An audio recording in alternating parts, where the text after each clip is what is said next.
first thing here is the general conversation around what's happening with GTA 6 and Rockstar and Dan Houser's new company, Absurd Ventures. For those people who'll remember the legacy of Dan Houser, let's say, as one of the main people over at Rockstar, one of the co-founders, he left across the last few years and formed Absurd Ventures, and they've just hired fellow ex-Rockstar royalty Laszlo Jones and Michael Unsworth. Unsworth was Rockstar's former vice president of writing. He's joined as head of story and creative management, and Laszlo Jones is now on board as executive producer after being a writer and a producer beforehand. I just want to mention this because it's interesting seeing the way all the Rockstar stuff has played out over the last few years. Obviously, they've become known as the GTA Online studio. Their old school identity is kind of barely there anymore. And it was kind of endemic of, or that all kind of got crystallized when the GTA Definitive Edition came out, and it was just threadbare. It was given to Grove Street Games, like it was a separate dev. They didn't really seem to care about it in terms of honoring that original legacy. And I think it's fascinating looking at the reality of GTA 6. Obviously, it's going to be the biggest game of all time, like by far, but the reality of who's actually putting it together. Like Sam Houser's still there, who's another co-founder, the brother of Dan. But you've got Dan Houser breaking away, and he was like lead writer on Red Dead Redemption 2. I did a whole video on how I thought the Red Dead Redemption 2 was about the death of Rockstar and like the death of their old school mentality and all the more kind of over the top stuff that they used to do in the old GTAs. And then they kind of filtered that through Red Dead 2 and the death of the Old West and all that kind of stuff.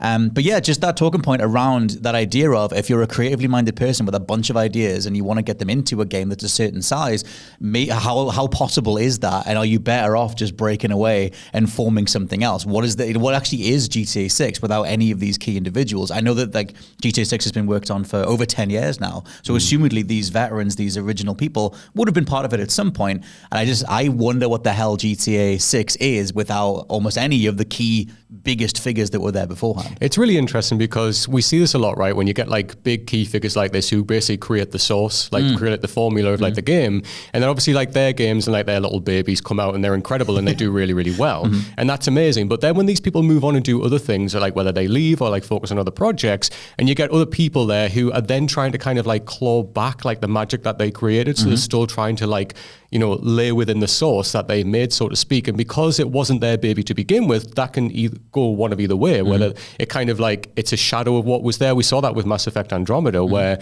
you know, these weren't the kind of the key players of BioWare, because they had obviously left at this point. And this was like almost like the B team of BioWare trying to claw back at what made that game incredible, right? The series incredible. And we get that quite often here. And, you know, BioWare is a good company to compare it with, actually, because like when Mass Effect was out at the time, it was one of the biggest like trilogies, it still is, of all time, and rightfully so. The first two games are like magic. I love a lot of the third game, but obviously that ending, dear God. But you know, like, and then what after that trilogy, basically, like the heads of the big guys that we all know and love, right? Okay, we're checking out Seer, and obviously you can talk a lot about like, you know, being bought out by EA and all of the decisions and everything that were forced upon them with obviously Mass Effect 3 and then Dragon Age as well. And then, you know, you look at someone like, you know, they were kind of scrambling as well at one point, and then for Anthem, they were like, right, well, let's bring back Drew Karpysham, who was like one of their big writers, helped to form the identity of Mass Effect as well and all the writing there. And, you know, like you and I were talking about this before, Scott, like a lot of the writing and lore within Anthem is actually really good. Yeah, it's solid enough. It's just the gameplay that's horrendous because of the live service angle that they were going for there. And then Drew Karpysham was like, I'm out, goodbye. Yeah. And it's one of those things, unfortunately, where, you know, creators now, it's like they started so independently and like didn't have all of these different expectations and like all these fingers in the pies of like trying to keep people happy by doing these certain things, by generating money, when they just had like that playground just to make things, right? And that's probably why GTA is one of those franchises which is known for being the big thing where you can just mess around and do a lot of things, right? Think about the classic GTAs where, as you said, they were wacky, they were trying different things, and it's because they had the freedom to do that.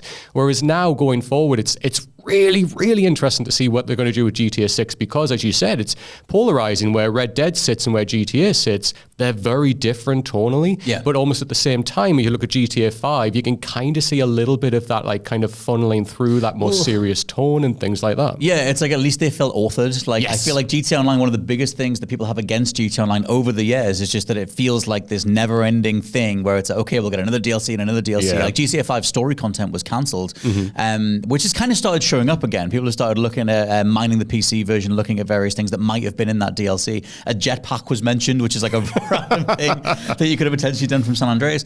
But yeah, it's worth touching in on where the actual individuals that helped make GTA what it is, where they've ended up. Like I said before, Sam Houser's still there. He was the dude that put the tweet out, saying that GTA 6 is going to have a trailer or something else at the start of December. So we'll see what that thing turns into. And we know from the gameplay leak that it is based around the heist model, which is what leaked beforehand. And it seems like it's going to sell millions anyway, oh my God, billions or whatever. But I think it's interesting looking at where those core individuals ended up. Because you look at the likes of Ken Levine, after doing BioShock, he's still turning his next game over, and that's been rebooted and swapped out loads of times across the last 10 years. And sort of touching in on what's happening with Absurd Ventures, which is Dan Houser's new company, like I said, former lead writer of a lot of Rockstar projects. This is written up by Gamatsu, but Absurd Ventures, which is his new studio, are working on 2 overall universes, storytelling universes. One of them is called American Caper, centers on 2 normal, badly damaged American families in a world of corrupt businesses, inept politics, and bungling crime.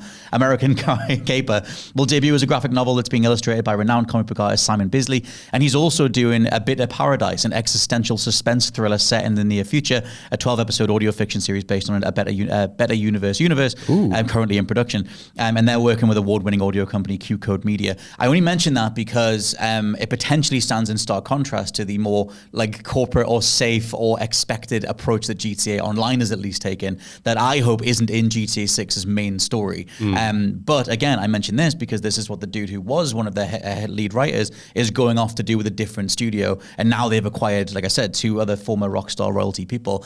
Leslie Benzies is another veteran person who worked on many different Rockstar games, and there was a bunch of leaked emails that came out after Red Dead Redemption 1 about how he was the guy, the producer who brought that game together.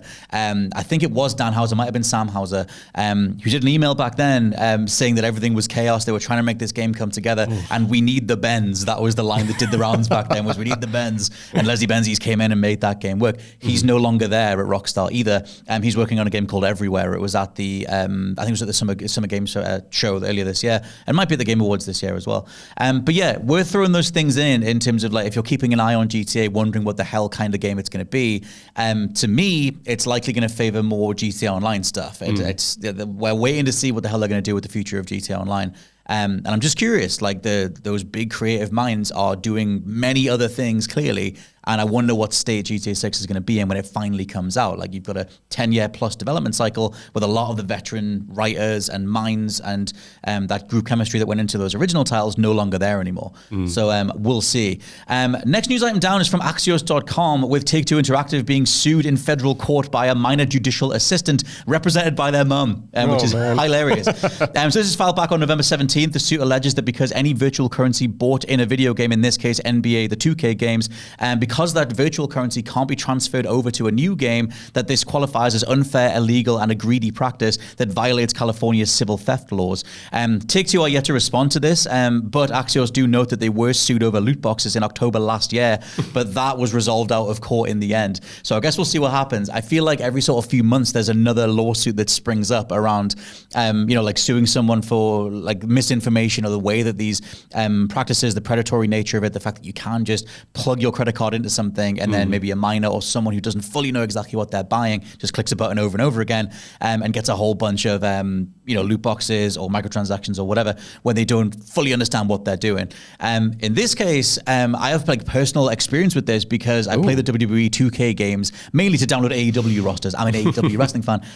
But they've done a thing with this year's game where last year's game's servers were taken offline faster than ever before to make you get the new version. If you want to download any community creations, use the online modes, you've got to get the new version. And I wonder how much this is 2K and Take-Two at the top overall just experimenting with that. How do we force a player base to migrate over? Hey, you spent all this money on this virtual currency. It doesn't even migrate over anyway, but if you want to be able to use that stuff, get yourself on the new version. And you're better off buying there instead.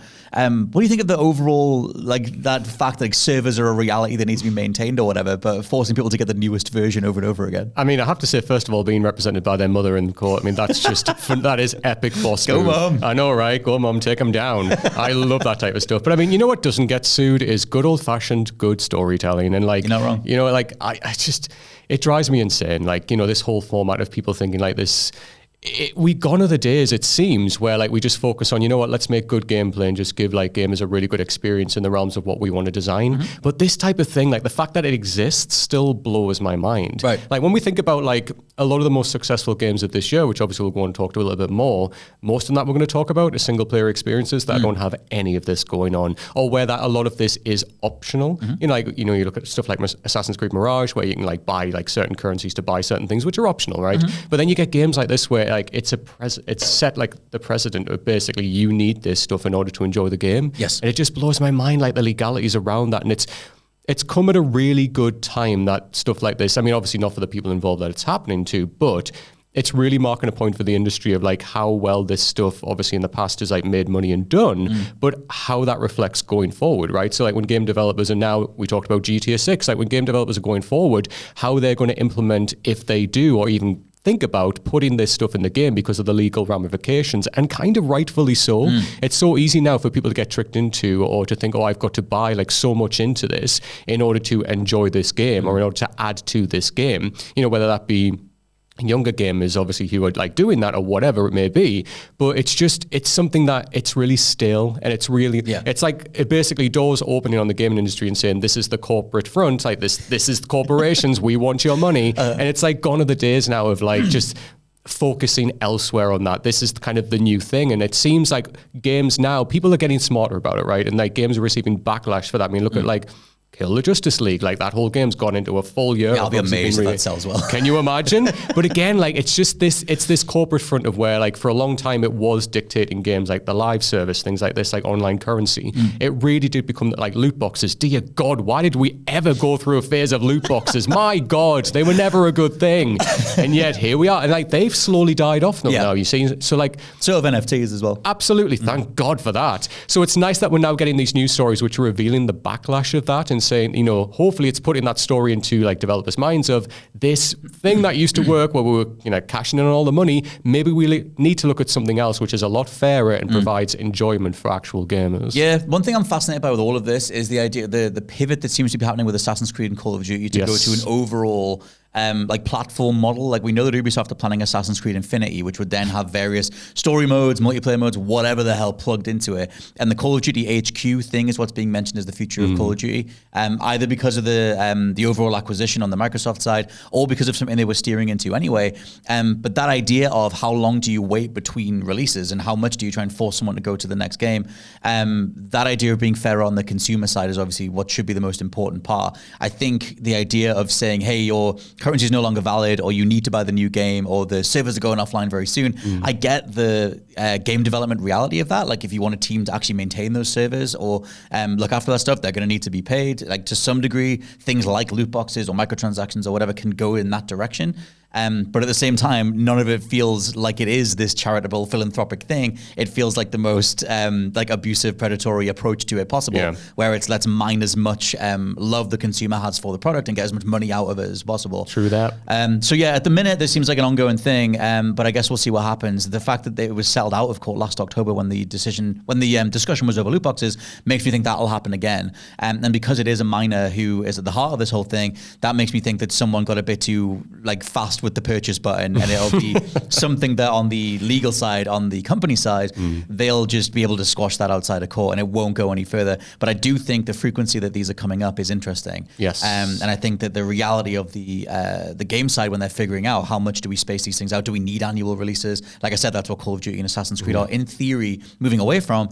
I think that's fascinating, and I guess we'll see, because people are still coughing up the money to buy these things. Modern Warfare 3 still sold really well, despite that game being pretty damn broken. Yikes. And mostly glorified DLC, but we'll see.